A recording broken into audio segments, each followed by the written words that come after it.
work intrigued me, so I joined her on a consultation.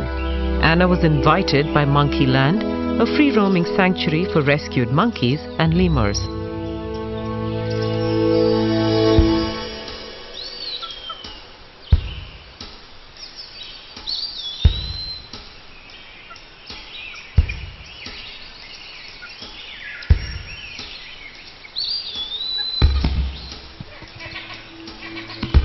She was here to communicate with a capuchin monkey called Arthufur, who was not fitting into the social hierarchy. Arthufur was also always having her babies in the winter months instead of the summer, thereby endangering their survival.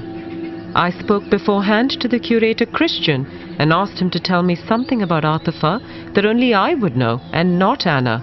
Christian told me that Arthufur had been rescued from a lab where she'd been experimented on. We've always been under the opinion that she is from vivisection. That was told to us by Stichting Art. Exactly what was done to her, we're not sure about. Her social structure in the group, she's never really become one of the big females as other individuals that came with the same batch. And we have had her at the vet once before as well. And the vet commented that there's a lot of incision, a lot of scar tissue on her stomach. This constant rearing of babies in the winter months is a bit strikes us a bit weird. When I am communicating something to an animal, I am silently forming a sentence in my head or a mental image and simply projecting that. And I imagine it landing in their space without using my vocal cords, without physically talking. When I get a response from an animal, it is in that universal language. Something that my brain can then translate into images, emotions, thoughts, feelings or words, as a way for me to understand what just happened. Well, I got that she knows she's here amongst her kind, but she doesn't really know how to successfully be a capuchin, and so she doesn't catalyze social interactions or try to form relationships. Well, there were repeated sort of physical interventions, and I kept on getting the image of her being on her back with all four limbs restrained, literally tied down. And her being repeatedly sedated as well.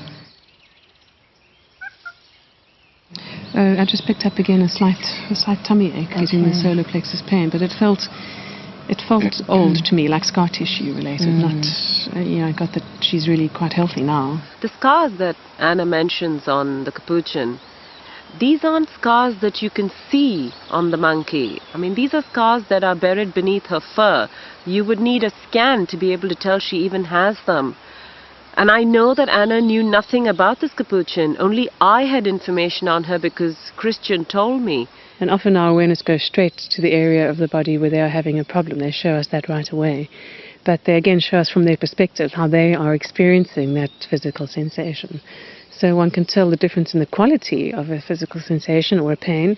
Is it a dull throbbing pain or a sharp stabbing pain? Is it there constantly or only occasionally? Is it quite surface level or more deep? Yeah. And it was actually quite scary, to say the least. I was hesitant initially, of course. I think as most people may be in the beginning, but there was something that I just can't explain, that I actually couldn't have said, okay, well, I've heard this from somewhere else, or that there's trickery involved. When I asked her about her pregnancy situation and the fact that she only comes into estrus at the coldest times of year, she again was just sort of saying, well, that's just how I am. There wasn't a sense of being planned or even really an awareness of it being seasonal. Then, encouraging her to try to come into estrus in the warmer climate as well. She conveyed to me that she doesn't really have a sense of having control over her own body.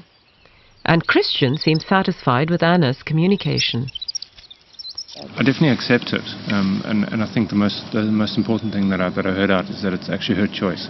So, if we don't have to really worry about it too much, and if she chooses to be like that, then it's all right. As long as it's her choice and she's all right with that, then that's fine.